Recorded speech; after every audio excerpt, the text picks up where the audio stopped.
Welcome back.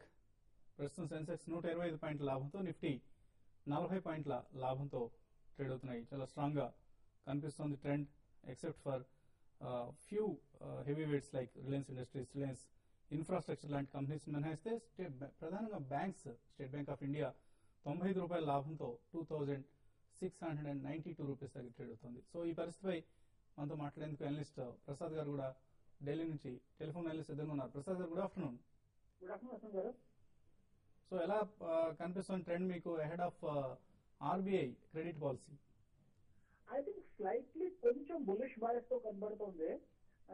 కానీ అది ఒక 50-70-80 పాయింట్స్ ర్యాలీ రావచ్చు, 58-25, 58-50 వరకు. దానికంటే బియాండ్ ఇనిషియల్ లెవెల్లో అనిపిస్తుంది లేదు. ఐ థింక్ ఇక్కడ మార్కెట్ ని డైనమిక్లీ వాచ్ చేయాలి, ఎవ్రీడే ఫ్రెష్ వ్యూ తీసుకోవాలి. కానీ లోవర్ లెవెల్ అక్కడి నుంచి స్ట్రాంగ్ బౌన్స్ బ్యాక్ వచ్చింది, కానీ స్టిల్ అది ఆ డేంజర్ జోన్స్ బ్రేక్ అయితే ఇంకా లోవర్ డెఫినెట్లీ వెళ్ళొచ్చు. So short term strategy everyday ఆ ప్రీవియస్ డే లోని స్టాప్ లాస్ పెట్టుకుని బై చేసుకోవాలి. So currently 5690 as long as hold అయితే ఐ థింక్ మార్కెట్ మీద వెళ్తుంది. కానీ 5800, 5850 లెవెల్లో అగైన్ స్ట్రాంగ్ రెసిస్టెన్స్ వస్తుంది, అక్కడ సెల్ చేయడానికి రెడీ ఉండాలి. బ్యాంక్ స్టాక్స్ పరిస్థితి ఏంటంటారు? బ్యాంక్ స్టాక్స్ లో ఈ టైంలో పొజిషన్స్ తీసుకోవచ్చు. బ్యాంక్ నిఫ్టీ కూడా మోర్ దాన్ 2% పెరిగింది. సెలెక్టివ్ పొజిషన్స్ డెఫినెట్లీ తీసుకోవచ్చు, like yes bank, Dhanalakshmi bank, ICICI bank, state bank, ఈ 4 బ్యాంక్స్ ప్లస్ అది కాకుండా బ్యాంక్ ఆఫ్ బరోడా ఇంకా బ్యాంక్ ఆఫ్ ఇండియా కూడా చాలా స్ట్రాంగ్ మూవ్మెంట్స్ చూపెట్టాయి. కానీ ఇమీడియట్ గా ఫాలో అప్ రాదేమో, కానీ ఓవరాల్ ఐ థింక్ ఇది కన్సాలిడేషన్ ఫేజ్ బ్యాంక్స్ కి. ఐ థింక్ రేపటి ఈవెంట్ తర్వాత ఐ థింక్ లోస్ బ్రేక్ చేయకపోతే ఐ థింక్ ఇక్కడ నుంచి డెఫినెట్లీ బెటర్ అవుతుంది బ్యాంకింగ్ స్టాక్స్. ఓకే అండి, థ్యాంక్ యూ ప్రసాద్ గారు. ఐసిఐసిఐ బ్యాంక్ రిజల్ట్ ప్రకటించిన తర్వాత ఆల్మోస్ట్ మోర్ దాన్ 1% లాభంతో ట్రేడ్ అవుతుంది. 12 రూపీస్ లాభపడింది, 1077 దగ్గర ట్రేడ్ అవుతుంది. ఈశ్వర్ హైదరాబాద్ నుంచి లైన్ ఉన్నారు. ఈశ్వర్ గారు, హలో. గుడ్ మార్నింగ్ వసంత్ గారు. Yeah, good afternoon. చెప్పండి ఈశ్వర్. ఇది Nifty 5700 put option, Ashok Leyland 60 put option. Okay అండి, 2 పుట్ ఆప్షన్స్ తీసుకున్నారు ఆయన. నిఫ్టీ 5000 అండి, నిఫ్టీ 5700. ఓకే. ఈ మంత్ 5700 అంటే క్లోజింగ్ బేసిస్ లో కరెక్ట్ గా చెప్పాలంటే నిఫ్టీ 5750 అండ్ 5650 మధ్యలో క్లోజ్ అయ్యే అవకాశం ఎక్కువ ఉందండి. కాబట్టి మీరు ఈ 1-2 రోజులు మాత్రం ఎగ్జాక్ట్ గా ట్రెండ్ అనేది చెప్పలేము, ఎక్కడ క్లోజ్ అవుతుందో చెప్పలేము. కాబట్టి మార్కెట్ ఈ రోజు కొంత పెరిగింది, రేపు కొంత ఏమైనా కొంచెం డౌన్ సైడ్ ఉంటే మాత్రం 5720 బ్రేక్ అయితే బిలో వస్తే మళ్ళీ నిఫ్టీ 5700 బిలో ఉంటుంది. కాబట్టి మీరు స్టాక్ పుట్ అయితే హోల్డ్ చేసుకోండి. నెక్స్ట్ మంత్ మాత్రం మీరు ఒకవేళ నెక్స్ట్ మంత్ కానీ మీరు తీసుకొని ఉంటే పుట్టు నేను అనుకోవడం పెద్దగా డౌన్ సైడ్ అయితే ఉండకపోవచ్చు అండి. కాబట్టి ఏమాత్రం డిప్ వచ్చినా కూడా కవర్ చేసుకోవడం బెటర్. బడ్జెట్ ముందు ఒక ర్యాలీ అయితే మార్కెట్ లో రావడానికి అవకాశం ఎక్కువ ఉందండి. అశోక్ లైలాండ్ పుట్ అయితే హోల్డ్ చేసుకోండి. అశోక్ లైలాండ్ రిజల్ట్ మాత్రం బాగా రాలేదు. ఇప్పుడు వచ్చిన ఆటోమొబైల్ స్టాక్స్ లో రిజల్ట్ చాలా డిసప్పాయింట్ చేసిందంటే అశోక్ లైలాండ్. కాబట్టి స్టాక్ కూడా బాగానే రియాక్ట్ అయింది నెగిటివ్ గా. కాబట్టి మీరు అశోక్ లైలాండ్ పుట్ను హోల్డ్ చేసుకుని నిఫ్టీ మాత్రం కవర్ చేయడం బెటర్ అనిపిస్తుంది. నెక్స్ట్ కాలర్ శివప్రసాద్ ఒంగోలు నుంచి లైన్ ఉన్నారు. శివప్రసాద్ గారు, హలో చెప్పండి. శివప్రసాద్ గారు, రిలయన్స్ ఇండస్ట్రీస్ ఎఫ్ఎండ్ వాళ్ళు 1 మంత్ కోసం ఏ రేట్లో తీసుకోవచ్చు sir? 1 month and February series అండి. ఫిబ్రవరి సిరీస్. ఓకే అండి, ఆర్ఐఎల్ ఎఫ్ఎండ్ఓలో అంటే ఫిబ్రవరి సిరీస్ లో బై చేయొచ్చా? ఎఫ్ఎండ్ఓలో అంటే కష్టం అండి, ఎందుకంటే యాక్చువల్గా ఇన్వెస్ట్మెంట్ కంటే కనుక ఎస్ఐపి స్టార్టింగ్ 940 లెవెల్స్ దగ్గర నుంచి చేయొచ్చు. ఎందుకంటే మీరు ఫిబ్రవరిలో ఎఫ్ఎండ్ఓలో ఎంటర్ అయిన తర్వాత కన్సెంట్ ఆర్డర్ వచ్చి స్టాక్ కనుక షార్ప్ గా పడింది అనుకోండి, ఇమీడియట్ గా మార్జిన్ కట్టడానికి కూడా ప్రెషర్ ఉంటుంది. బట్ ప్రిఫరబ్లీ సేఫ్టీ జోన్ మాత్రం బిట్వీన్ 930, 940 అండి. అండ్ స్ట్రాంగ్ రూమర్స్ ఉన్నాయి, ఇవాళ కూడా మార్నింగ్ నుంచి బాంబేలో at any time consent order రావచ్చు నెక్స్ట్ 2 to 3 days లో అని చెప్పేసి, అందుకే స్టాక్ వీక్ గా ఉంది. క్లోజర్ టు 940 అటెండ్ చేయండి. ఓకే అండి. ఆనందరావు నెల్లూరు నుంచి నెక్స్ట్ కాలర్ లైన్ లో ఉన్నారు. ఆనందరావు గారు, హలో. సార్ నమస్తే సార్. నమస్తే అండి. నమస్తే సార్. చెప్పండి. సార్ జిఎస్పిఎల్ 105 కొన్నామండి, ఐడిబి 160 కొన్నాము. వాటికి ఆవరేజ్ చేయడానికి ఇప్పుడు తీసుకోవచ్చా? వాటి పరిస్థితి చెప్పండి సార్. ఈ 2 స్టాక్స్ లో యావరేజింగ్ ప్రయత్నం ఎంతవరకు? యావరేజింగ్ అక్కర్లేదండి, మీ ప్రైజెస్ ఫిబ్రవరి సిరీస్ లో వచ్చే పాసిబిలిటీ బ్రైట్ గా ఉందన్నమాట. మీరు ఎఫ్ఎండ్ఓలో తీసుకుంటే కనుక రోల్ ఓవర్ చేయండి. యాజ్ అన్ ఇన్వెస్టర్ అయినా సరే వెయిట్ చేయండి. 2 స్టాక్స్ కూడా మీ ప్రైజెస్ ఈజీగా క్రాస్ అవుతాయి, అప్పుడు ప్రాఫిట్ బుక్ చేసుకోండి. నెక్స్ట్ కాలర్ హైదరాబాద్ నుంచి వెంకటేశ్వరరావు లైన్ ఉన్నారు. వెంకటేశ్వర గారు నమస్తే సార్. నమస్తే. సార్ నాకు ఈ ధనలక్ష్మి బ్యాంక్ ఒకటి, సౌత్ ఇండియా బ్యాంక్ ఒకటి ఈ రేట్లో కొను సార్. కాకపోతే ఈ రెండు కాకుండా వేరే ఏమన్నా సజెస్ట్ చేస్తారా?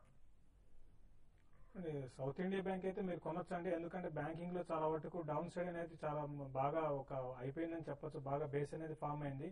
కాబట్టి కరెంట్ లెవెల్స్ లో మీరు సౌత్ ఇండియన్ బ్యాంక్ అయితే మీరు బై చేసుకోవచ్చు అండి. ధనలక్ష్మి బ్యాంక్ ఈ లెవెల్స్ లో ఇన్వెస్ట్మెంట్ కోసం బై చేయొచ్చు. బై చేయొచ్చండి డెఫినెట్లీ. వాళ్ళ మార్నింగ్ ప్రసాద్ గారి రికమెండేషన్ కూడా అదే. ఎందుకంటే 6 times ప్రాఫిట్ జంప్ అయింది అనమాట ఈ క్వార్టర్లో, ఇయర్ ఆన్ ఇయర్ బేసిస్ లో and even quarter on quarter basis లో కూడా షార్ప్ గ్రోత్ చూపించారు. అందుకని చెప్పేసి గుడ్ ఇన్వెస్ట్మెంట్ బెట్ అవ్వచ్చు. ఆళ్ళగడ్డ నుంచి రమణయ్య లైన్ లో ఉన్నారు. Next caller. హలో హలో చెప్పండి Ramanaiah. Hello hello good afternoon sir. Good afternoon. 320 bye. Okay అండి, మీ కాల్ కట్ అయినట్లు కనపడుతుంది. బట్ స్టాక్ పేరు కూడా వెళ్ళలేకపోయాం. సెసగో ఒకటే సీసాగోవా అయితే చాలా స్ట్రాంగ్ ఉందండి. లాస్ట్ 2-3 రోజులు మార్కెట్ వీక్ ఉన్న మార్కెట్ లో కూడా బాగా పెరగడం జరిగింది. అయితే ఈ రోజు స్టాక్ రిజల్ట్ ఉన్నాయండి. కాబట్టి రిజల్ట్ అయితే అబ్జర్వ్ చేయండి. నేను కూడా ఈ సిరీస్ లో అరౌండ్ 345 అంటే ఇక్కడ నుంచి ₹10 ₹15 కూడా పెరగడానికి అవకాశం ఉంది. మీరు నెక్స్ట్ సిరీస్ లో కూడా మీరు రోల్ ఓవర్ కూడా చేసుకోవచ్చు అండి. టార్గెట్ అయితే అరౌండ్ 350 to 360 నెక్స్ట్ 1 month లో పెరగవచ్చు. కాబట్టి స్టాక్ అయితే హోల్డ్ చేసుకోండి. సెసగోవా బై చేయొచ్చు అని చెప్తున్నారు. రాంబాబు ఖమ్మం నుంచి లైన్ ఉన్నారు. Rambabu garu good afternoon sir. Good afternoon. Good afternoon అండి. నా దగ్గర PT lamination, Sunil hitech engineers and Alsec technologies 3 కొంచెం హై రేట్ లో ఉన్నాయండి. Alsec technologies, Alsec, PT, Sunil hitech అండి. ఓకే అండి. ఓకే అండి.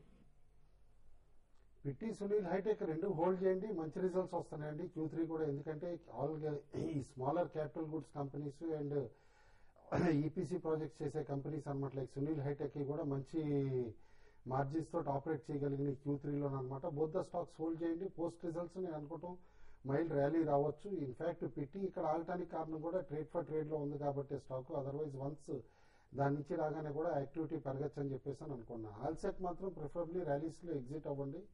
ఎందుకంటే పెర్ఫార్మెన్స్ అంతా ఎంకరేజింగ్ అయితే లేదండి.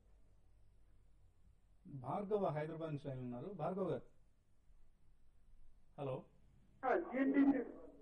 ఏమండి? జిఎండిసి ఫ్యూచర్స్ అండి this month. GMDC futures by చేశారు. బై చేశాను. ఓకే అండి. జిఎండిసి పరిస్థితి ఎలా ఉంది? జిఎండిసి అయితే కొంచెం స్టడీగానే ఉందండి. స్టాక్ అయితే మీరు హోల్డ్ చేసుకోవచ్చు. ఎంతలో బై చేసారో తెలియదండి. కరెంట్ లెవెల్స్ నుంచి ఇంకా స్టాక్ అయితే కొంత పెరగడానికి F&O క్లోజింగ్ లో ఒక ₹4 to ₹5 ఇక్కడ నుంచి పెరగడానికి అవకాశం ఉంది. ఈవెన్ నెక్స్ట్ సిరీస్ లో కూడా స్టాక్ లో కొంచెం అప్ అండ్ రావడానికి కూడా అవకాశం ఉంది. స్టాక్ అయితే హోల్డ్ చేసుకోండి. అట్ ద సేమ్ టైం మీరు స్టాప్ లాస్ అరౌండ్ 126 ఆ లెవెల్లో మీరు క్యాష్ లో చెప్తున్నారు. 126, 125 దగ్గర స్టాప్ లాస్ పెట్టుకుని స్టాక్ అయితే హోల్డ్ చేసుకోండి. ఓకే అండి. లాస్ట్ కాలర్ రాధా హైదరాబాద్ నుంచి లైన్ లో ఉన్నారు. రాధ గారు హలో. హలో చెప్పండి రాధ. హలో నమస్తే అండి. మేము ఎల్ఐసి హౌసింగ్ ఫైనాన్స్ 1080లో తీసుకున్నామండి. ఇప్పుడు ఉంచుకోవచ్చా లేకపోతే ఎగ్జిట్ అవ్వాలా? దాని పొజిషన్ చెప్పండి. ఓకే అండి. ఎల్ఐసి హౌసింగ్ 1080లో బై చేశారు. Post split one of the sharp గా ర్యాలీ అయిన స్టాక్స్ అండి ఇది. ఎందుకంటే 150 దగ్గర మేజర్ బేస్ ఫామ్ చేసి పోస్ట్ రిజల్ట్స్ దాదాపు 22% జంప్ అయిన స్టాక్. ఆల్రెడీ మీకు 194 లెవెల్స్ టచ్ కూడా చేసింది అనమాట. బట్ ఇక్కడ ఈ 190 to 196 జోన్ లో బాగా స్ట్రాంగ్ రెసిస్టెన్స్ ఉందండి. మీరు షార్ట్ టర్మ్ ట్రేడర్ అయితే ఆ బ్యాండ్ లో ఒకసారి ప్రాఫిట్ బుక్ చేసుకోవచ్చు. But if you're going to wait for another 3 to 4 months నేను అనుకుంటాం స్టాక్ ఒకసారి 240, 250 లెవెల్స్ కూడా అటెంప్ట్ చేస్తుంది అనుకుంటున్నాను. ఓకే అండి. సో ఫైనల్ గా ట్రేడర్స్ కు ఎటువంటి సలహా ఇస్తారు? చాలా స్ట్రాంగ్ గా కనిపిస్తుంది మార్కెట్ ప్రస్తుతం ఉన్న పరిస్థితులు అయితే. మార్నింగ్ మనం చెప్పిన బ్యాండే కీ రెసిస్టెన్స్ జోన్ అయిందండి. 5740, 5760. ఇన్ఫాక్ట్ ఫ్యూచర్స్ లో 5757 వాజ్ ద హైయెస్ట్ అనమాట. నేను అనుకోవటం ఆ బ్యాండ్ పైన క్లోజ్ అయితే కనుక డెఫినెట్లీ రేపు హ్యూజ్ షార్ట్ కవరింగ్ రావచ్చు. ఈ ఫెటాల్ డిసప్పాయింట్మెంట్ లేకపోతే ఆర్బీఐ క్రెడిట్ పాలసీలో. ఎందుకంటే సెలవు రోజు ముందు కూడా అండ్ దట్టు సెటిల్మెంట్ ముందు రోజు సెలవు ఉంటుంది కాబట్టి ఓపెన్ పొజిషన్స్ పెట్టడానికి పెద్దగా ప్రిఫరెన్స్ ఉండకపోవచ్చు అనమాట షార్ట్ సెలర్స్. బట్ అదే ఎండ్ ఆఫ్ ది డేలో కాస్త ప్రాఫిట్ బుకింగ్ వచ్చి 57 కింద క్లోజ్ అవుతా ఉంటే మాత్రం పొజిషన్స్ క్లోజ్ చేసేయమని చెప్తాను. మీరు ఎటువంటి సలహా ఇస్తారు? నిఫ్టీ ఫ్యూచర్ అయితే కొంచెం సెల్లింగ్ అనేది కనపడుతుంది లాస్ట్ 10 minutes నుంచి. కాబట్టి నేను అనుకోవడం ఇక్కడ నుంచి 5740, 5750 నిఫ్టీ క్యాష్ నిఫ్టీ దాటి పెరిగే అవకాశం ఈ రోజు కనపడలేదు. అరౌండ్ 5720 వరకు నిఫ్టీ రావచ్చు. అది కానీ బ్రేక్ అయిందంటే మాత్రం ఫర్దర్గా వీక్ అయ్యే అవకాశం ఉందండి. సో సెన్సెక్స్ 108 పాయింట్లు, నిఫ్టీ 35 పాయింట్ల లాభంతో ట్రేడ్ అవుతున్నాయి. సో ఆఫ్టర్నూన్ ట్రేడ్ కార్యక్రమాన్ని ఇవాళకి రద్దు చేయడం జరుగుతుంది. In fact all the analysts have got important appointments.